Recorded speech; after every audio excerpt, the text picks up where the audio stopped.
Welcome to the VR Fitness Insiders podcast for the creators who are building the future of the VR and AR sports and fitness industries that will revolutionize the way the world will play sports, work out, and get fit. With your hosts, Preston Lewis and Ryan DeLuca, the founders of Black Box VR, who are building the world's first full fitness VR gym and bring decades of experience from creating some of the largest fitness technology companies in the world. They're bringing together the best and brightest minds to help you and your company succeed in the VR fitness revolution. Welcome to the VR Fitness Insider podcast. Today we have a super special guest, one of the OGs of VR Fitness, Aaron Stanton of the VR Institute of Health and Exercise. Welcome, Aaron. Thanks for being here, man. Thank you for having me. Heck yeah, man. And just to kick it off, why don't you tell the audience who you are and a little bit about your background? Yeah, sure. So I'm an entrepreneur. Also, I'm the director of what's called the VR Institute of Health and Exercise, working in conjunction with San Francisco State University, kinesiology labs there. And my parents made the mistake of telling me when I was a kid that you should do what you love. The issue was you do what you love because you love it, you'll do lots of it. And because you do lots of it, you'll get good at it. And because you're good at it, somebody will eventually pay you for it. And they made the mistake of telling me that when the two things I love more than anything in life was video games and books. And so my career has been video games and books in one way or another. So founded a company a while back that was acquired by Apple. I worked in the books publishing industry for quite a while. And then several years ago began becoming very, very interested in VR and exercise. So created the VR Health Institute for the purpose of bringing people into the lab and having them play different virtual reality games while connected to metabolic equipment so that we can see exactly how much calorie or energy burn is getting while playing average games.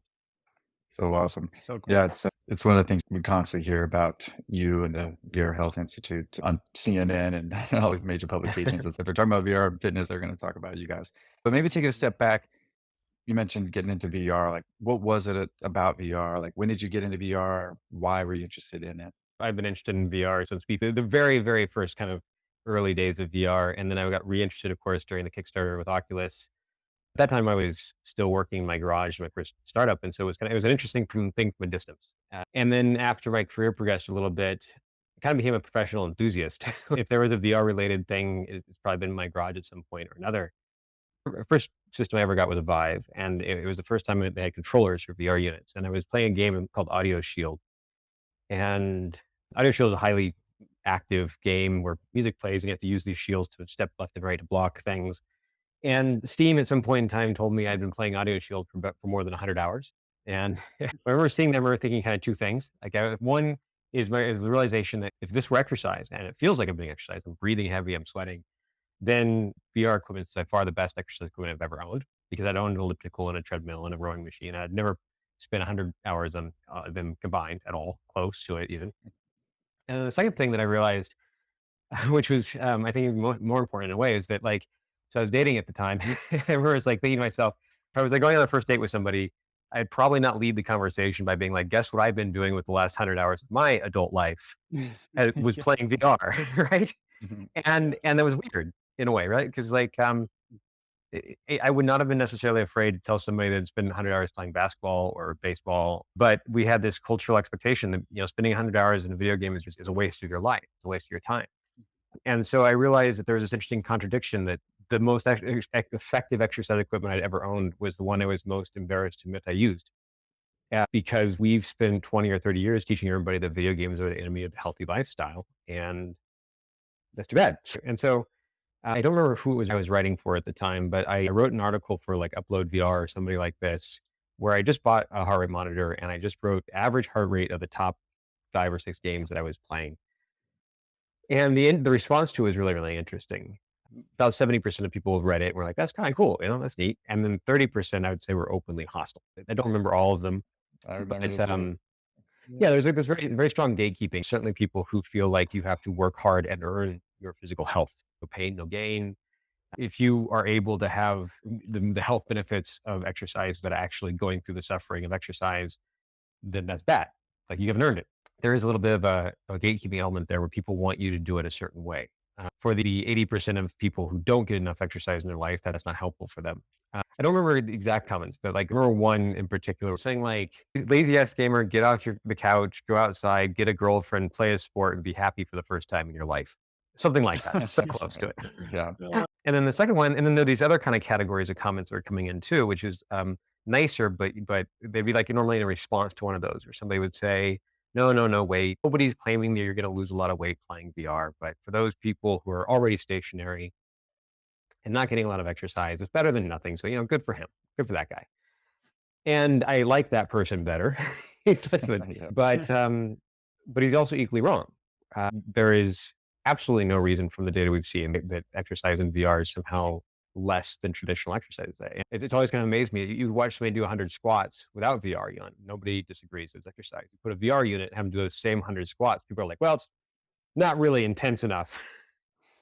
And at that point, I became interested in how exactly you scientifically go about demonstrating the energy cost of a new or novel exercise, and came across called indirect calorimeters. But you guys know this, but when you burn a calorie of energy in your body, you're spending it on consuming oxygen and breaking it into CO2. And so if you measure the ratio of oxygen to CO2 on an inhaled breath, and then you breathe out again and you measure what the ratio shift has been, you can calculate indirectly how many calories your body has had to spend to break the things apart.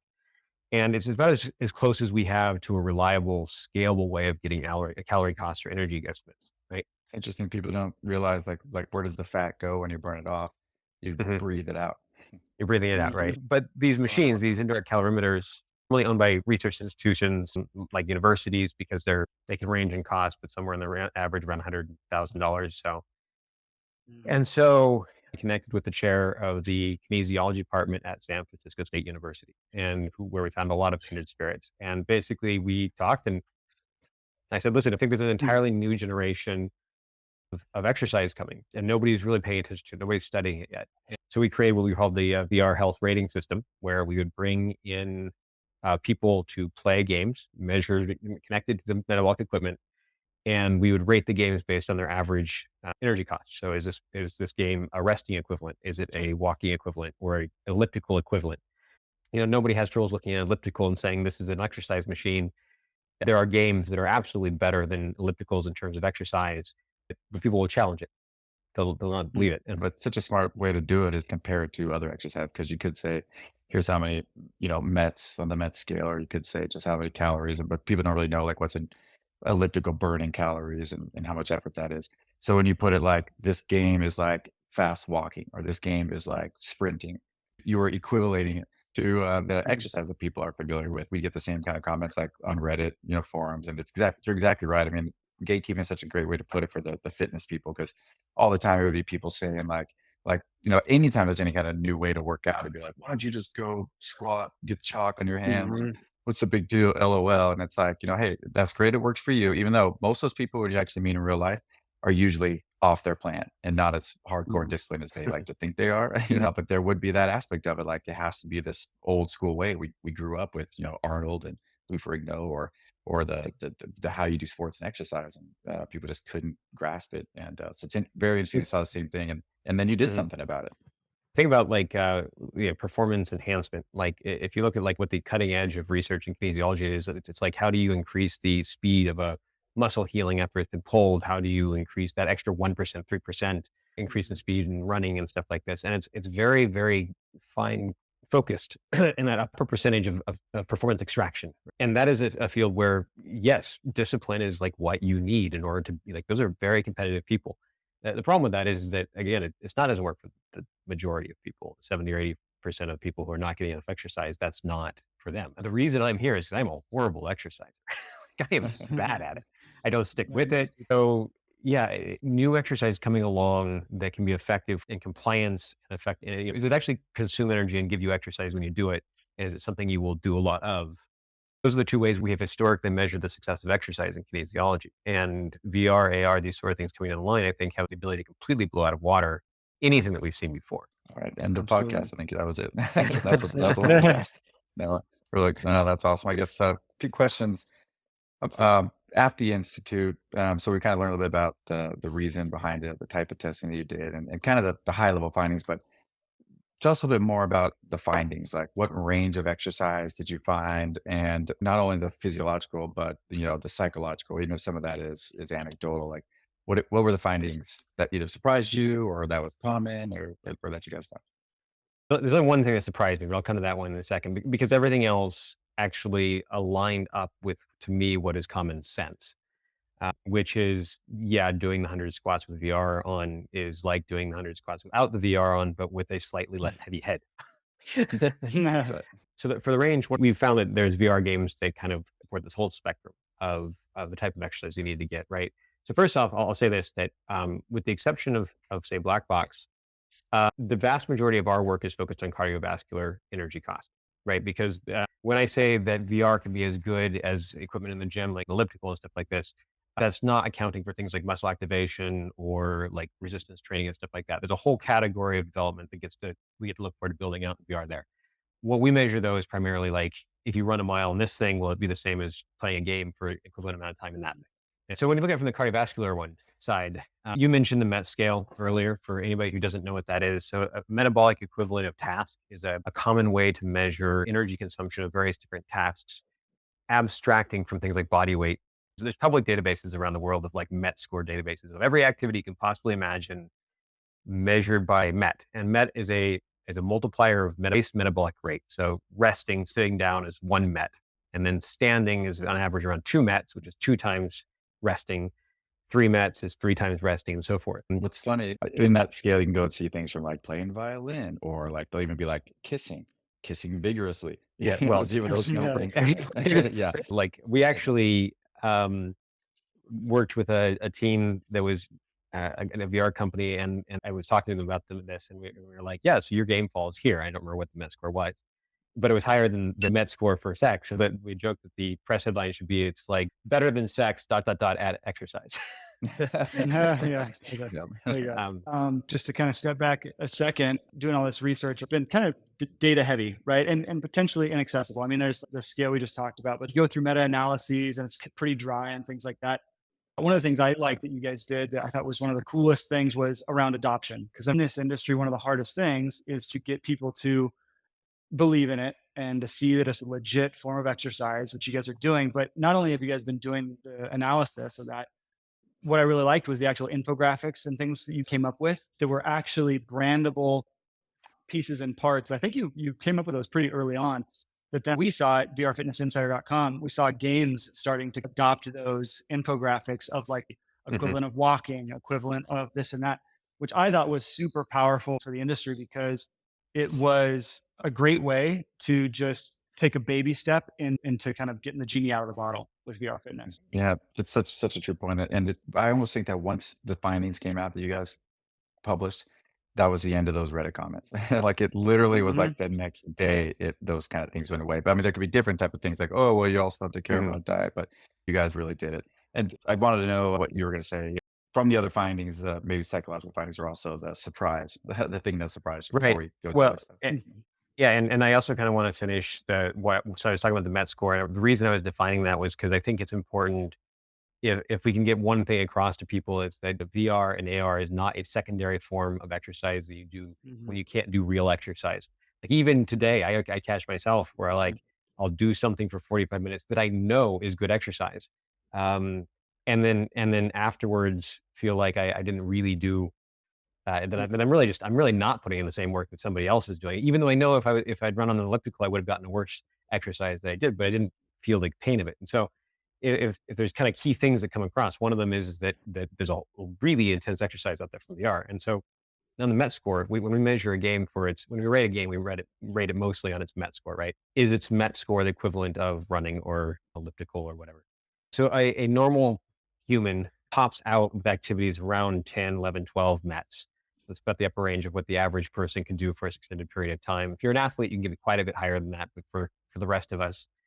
And we've definitely benchmarked games in the 11, 12 METs range, which for comparison, by the way, like Thrill the Fight, for example, is a boxing game. It's consistently been one of the highest rated games in our system. Supernatural recently beat it for the first time in one variable. It beat it in overall average MET score, but it still lost out to it in peak sustained MET score. So Thrill the Feet had moments that were higher intensity than Supernatural, but Supernatural over a 30-minute period had a higher sustained. To put that in equivalent, like Thrill the Fight falls in the range of uphill competitive mountain biking, like the Tour de France. So if you get like the higher end range of these VR games and you play it for 30 minutes, you are basically, in terms of your cardiovascular stress, you are biking in the Tour de France. That's so Um, crazy. yeah, so really, really intense. And the key to that, though, and here's the part that again seems to make a lot of sense to me, but I think a lot of people find surprising, is that people don't realize it. You don't feel it. Not in the same way. So one of the very first studies done by a graduate student named Dulcie, she brought in 40 subjects, 20 male, 20 female. These are mostly kinesiology students. So these are healthy people. These are people who spend their lives studying health and physical fitness. And the first part of the study is they came in and we ran through what's called a VO2 max test, which again, for anybody listening who might not know what that is the closest I can think of to a physical torture that they allow us to do in the lab. You if you put somebody on a treadmill in this particular case, and then you hook them to the indirect, it's the metabolic carts, and then you start running the treadmill very, very slowly, and you hook a harness onto them to a thing overhead, so if they fall down, they don't hurt themselves. And then you start to ask them on something on the Borg scale, which is how much exertion do you feel you're doing? And then every time you ask them, you increase the speed or you increase the elevation on the treadmill, and you just keep doing that. And the Borg scale is the last number on the Borg scale is the point of collapse. Like when you say that you're at that last number, that means that you are moments away from collapse. You want them to stop immediately because you are going to just melt into the ground. And that is the way the test ends. The test continues until you reach that point. That's the point of the VO2 max test. And so we did this, right? You measure heart rate and all that sort of stuff. And so the idea is to get a benchmark. So when this person is at this heart rate and doing this level of exercise, how do they perceive it on the Borg scale? Is it a lot of exercise? Is it little exercise? So then I had to come back, a few days later for the second part of it, where they played through 3 different VR games. And almost every single person in the study at some point in time hit their physical max. So like the point was their body was consuming oxygen faster than they could be supplied, and that they were moments from collapse. Every single person hit that. And then, but not a single person rated it as being higher than a moderate level of exercise when asked them on the Borg scale, right? So we know that what they consider to be collapse when they didn't have the VR unit, that same level of energy expenditure when playing VR was not even noticeable to them. In fact, I remember one of the guys did this thing and we were kind of cleaning up afterwards and I asked him what he was going to be doing for the rest of the day. He's like, well, I haven't got my exercise routine in yet. So I'm going to run over to the gym. It's like you Yeah. See what literally you just did. like we Perception. know for a fact that you just did a lot of exercise. Like, yeah. But yeah, and this is one of the things that we're fighting because the good part about VR is that when you're exercising in it, you don't feel or experience the pain or discomfort of exercise. And that's great. That's one of our upsides. The downside is then people get out of it and it's like, that wasn't really exercise, was it? And Mhm. so there's this cognitive dissonance between, yes, it is exercise. You are doing something healthy for yourself. And just because you don't suffer from it does not mean it's not good. I think you almost can't describe better the problem that we have with VR fitness trying to make it a bigger deal. It's like exactly that is people will do this hardcore workout and think, oh, either A, just mentally it's not the type of workout I know I'm supposed to do, like over there with those weights. Like with Black Box, we do resistance training. It's Mhm. super heavy. I say it's like CrossFit inside a video game. And people still in their minds are like, oh, I have to bring my little 9-year-old to try it out. It's like, no, or people will try Yeah. it, they'll kill themselves. Then they'll say, well, it's not really a gym replacement. And you have to convince them. And that's, we spent a lot of time trying to do that. But yeah, you nailed it. I think that's perfect segue into kind of our next question was, why are VR workouts better for some people than traditional workouts? So like, what are and you touched on some points, but maybe we can go a little bit deeper on just kind of the high level. You kind of mentioned pain perception is reduced. You kind of mentioned time dilation, but love to kind of hear what your thoughts are on those aspects. The time dilation is a really interesting one because, yes, not only do you perceive pain less, but you perceive duration of discomfort as being shorter. Why is VR better than traditional exercise? So I have come to start trying to eliminate the vocabulary of exercise from my life.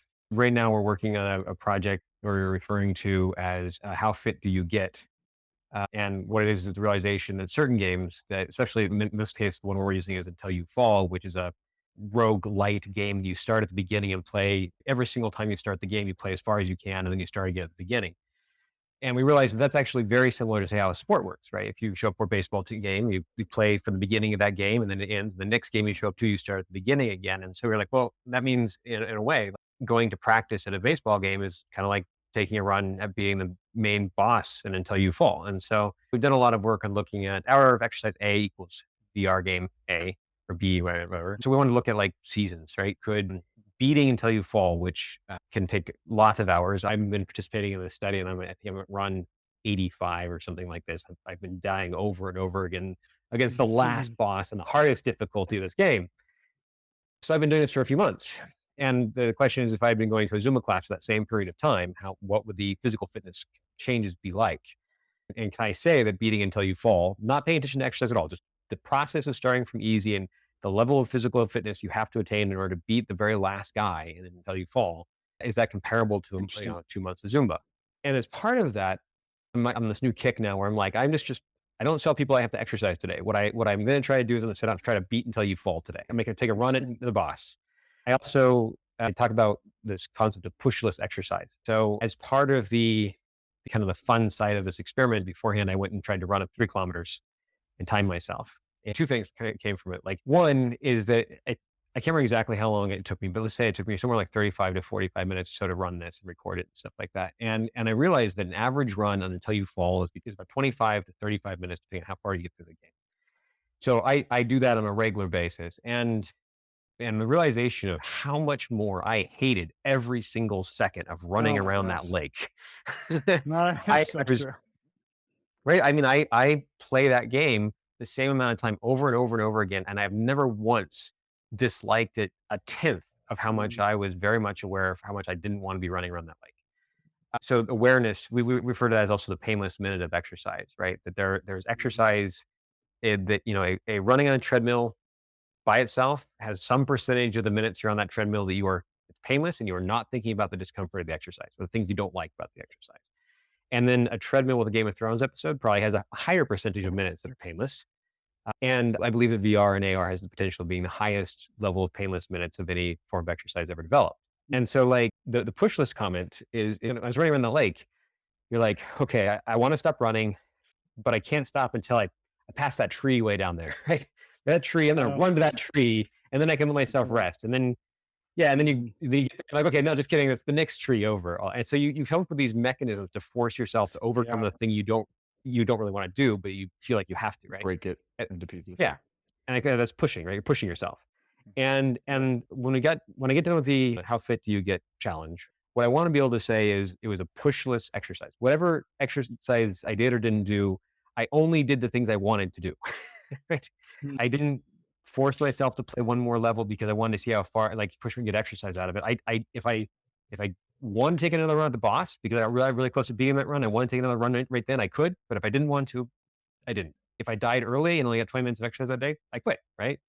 I normally try to get 3 to 4 runs at beating until you fall in a week. To answer, go back to the question, right? Like, what is it about VR exercise and AR exercise that's really interesting compared to traditional ones?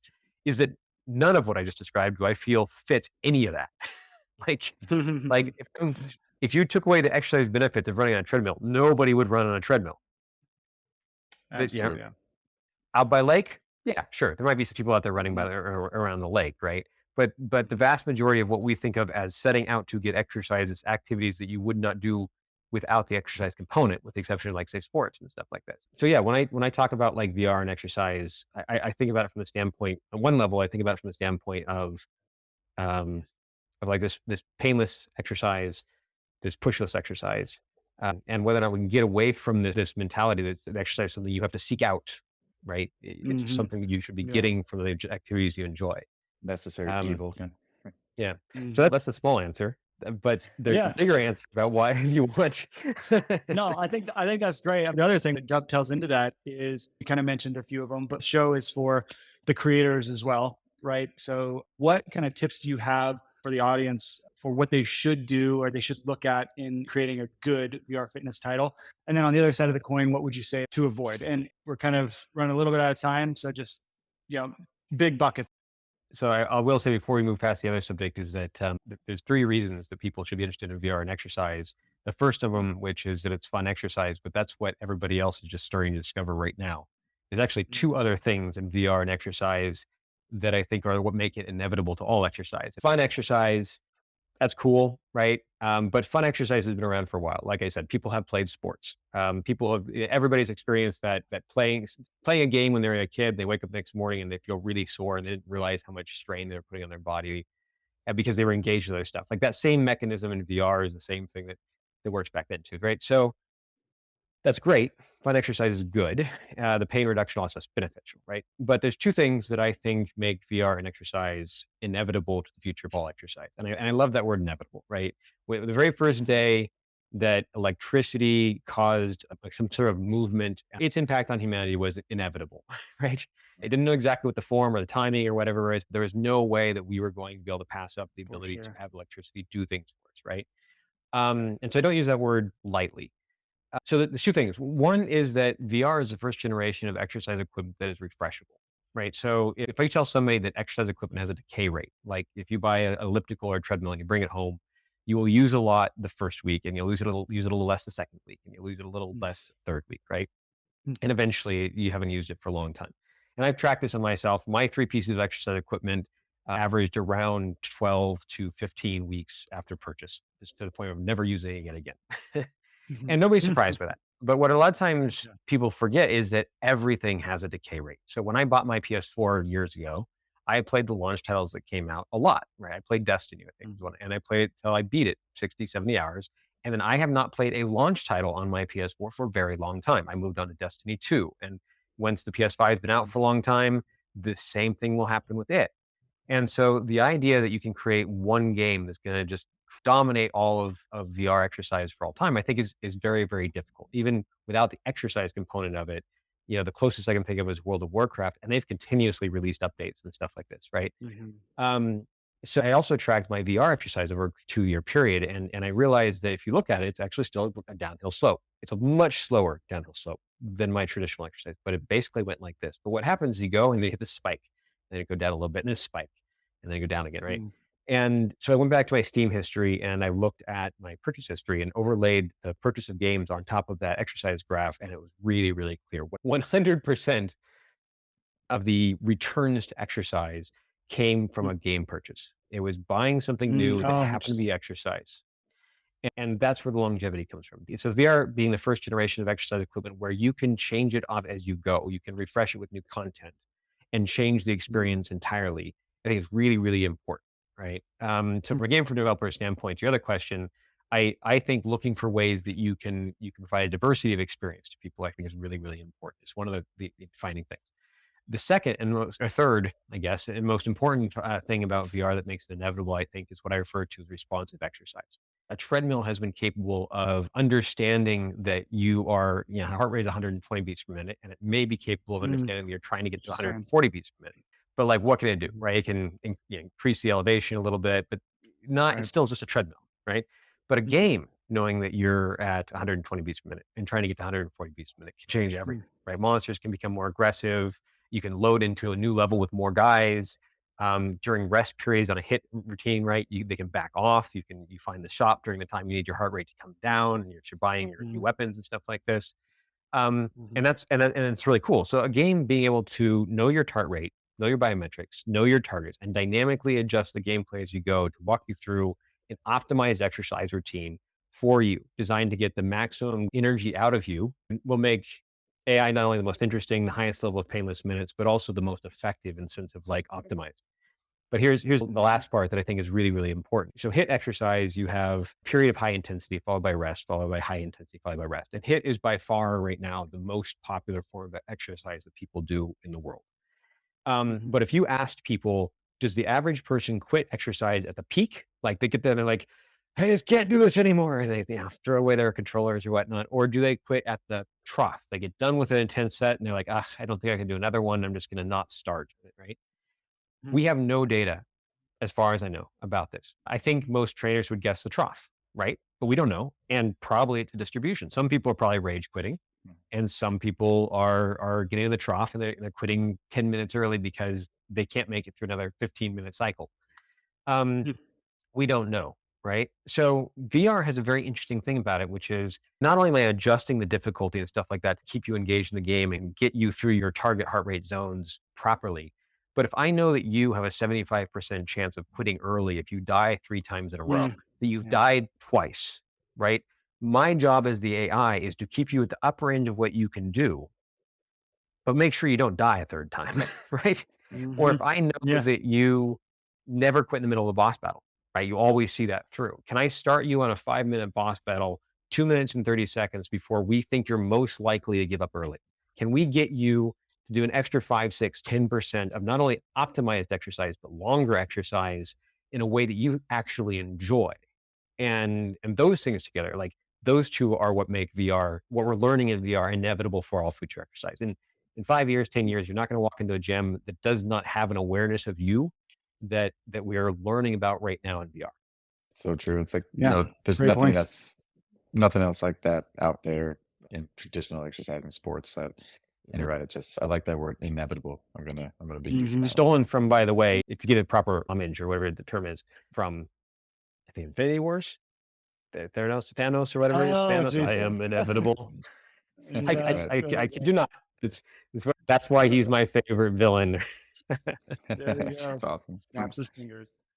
Yep. Nice, man. That's awesome. Yeah, I mean, it sounds like we could go all the way on. Just super fascinating stuff to hear your perspective, because it's stuff that we've also talked about at Black Box. Like we have aspects of that as well, right? Like where we designed the resistance machine to put the user in a certain rep range with a certain volume to create lean muscle mass and maximize their cardiovascular health and things like that. So it is true. And it is really cool to see users' eyes light up when they just experience the magic moments of tiny versions of what you're talking about. But yeah, I mean, what you described and kind of laid out there as far as a completely adaptive game that is optimized to keep you in those health and fitness sweet spots. Yeah, I agree. It's inevitable. And I wish it was as easy as that, snapping the fingers.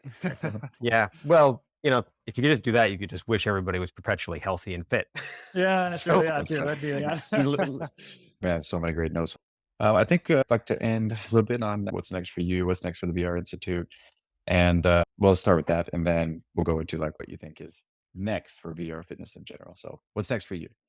Sure. What's next for us is the thing that I think is also next for VR fitness in general, too. The sense of like, well, what is interesting for one, I think is interesting for the other. And it goes along the lines of what I just said, right? So we as well as kind of rebooting our rating systems and shut down for COVID because the labs at the universities have all been locked down for 2 years. And so we're getting the process of Wow.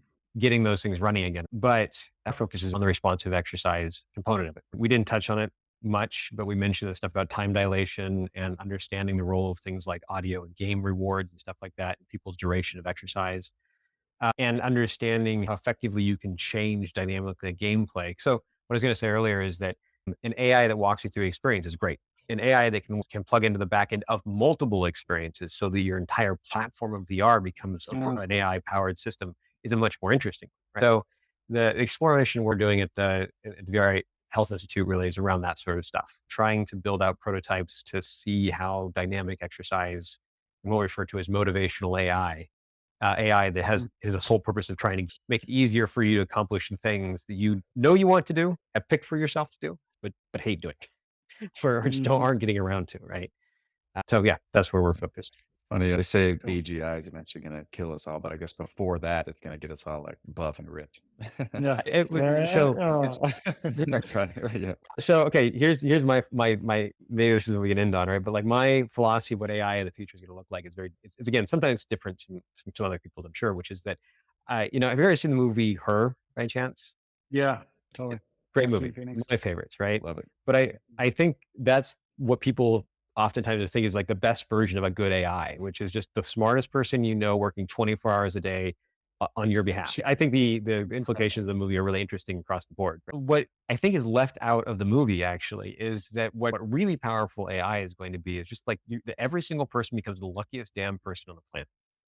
Right. So like for me, the future of AI is you wake up one day and you get up and go to work, and as you're leaving your front door, there's your fresh grocery delivery sitting on the steps, and it's 4 eggs and some bread and whatever, and you don't know why you have the eggs there because you never use eggs. And you put it in the fridge, and you start walking down to work, and right when it starts to rain, some guy walks over and hands you an umbrella for no reason, just kind of hands it to you, and so you use the umbrella, and right when you get to work, some guy comes out and your AI tells you to hand the umbrella to that guy because he's leaving. Oh, interesting. And so you don't have to know where to put your umbrella. And then you go to work and you go throughout the day and you come home, and about 6 o'clock, the doorbell rings and it's your boss and his wife.